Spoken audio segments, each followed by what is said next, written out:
Hey dude, my name's Gilbert. Gilbert the Great. Yeah, the name was Dad's idea. Anyway, today I'm going on an epic journey through the human body. So, you want to watch? The trip starts as the human heads to the office lunchroom, opens his lunchbox, and finds me in there. What else has he got here? A turkey sandwich? Some yogurt? I see he's taken a bite of his sandwich. Whoa, now it's my turn. He's popped me into his mouth. Oh, it's go time. Gotta be honest, it's pretty wet and warm in here. The mouth is the gateway to the digestive system.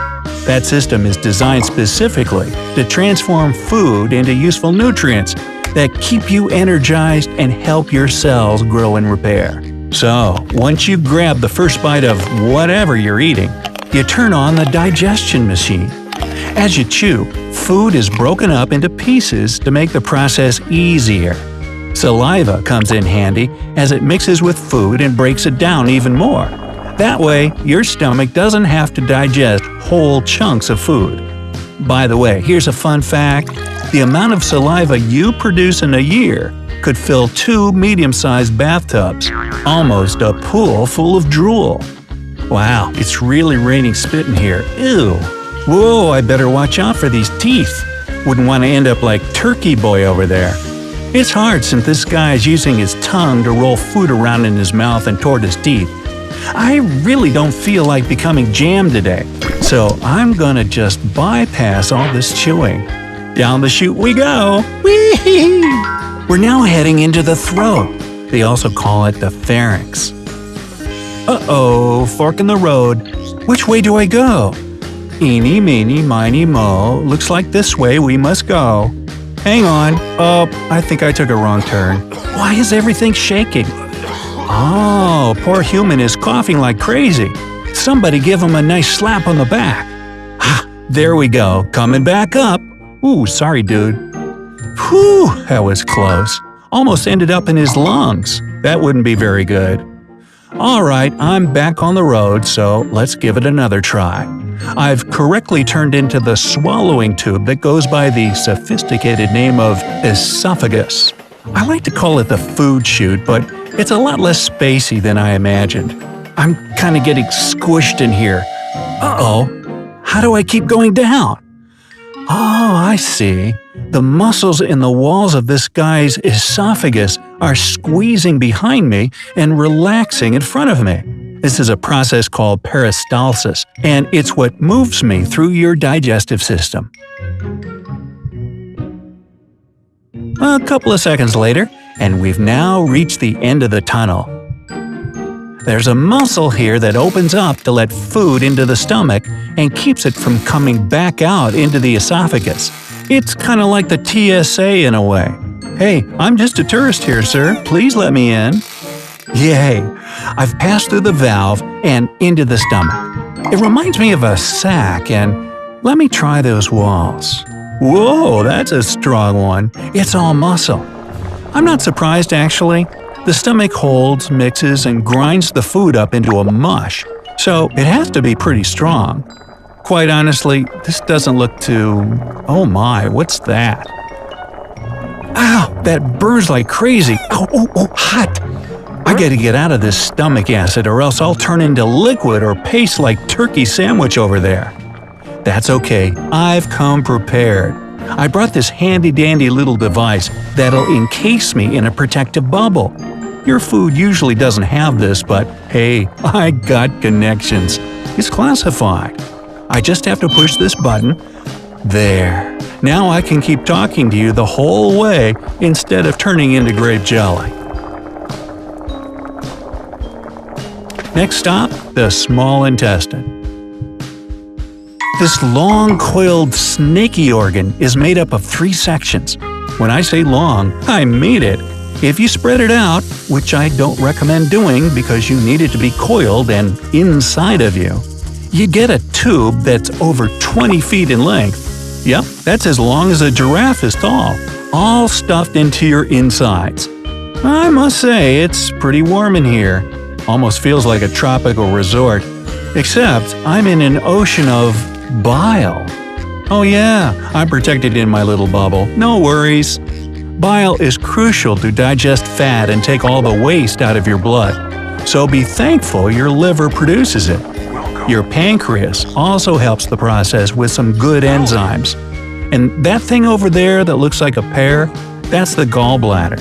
It's located under the liver and keeps bile in it until the right moment comes. Man, this thing really is coiled, huh? I'm getting kinda dizzy from the twists and turns. But no going back now.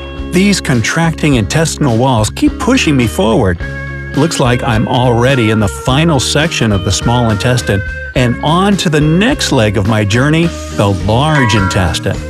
Also known as the colon, it's a muscular tube that's 5 to 6 feet long.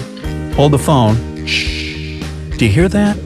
I'm not alone. I'm surrounded. They're coming in closer. It's bacteria. Oh, there's tons of them in here. Uh-oh. Is this person sick with some intestinal parasite or something? Nah, your intestines need good bacteria to help them break down food, vitamins, and nutrients so that your body can use them. Sup, peeps? Hey, what's that little dangly thing over there at the entrance? Ah, that must be the appendix. It doesn't do much besides house bacteria that might be released into the gut.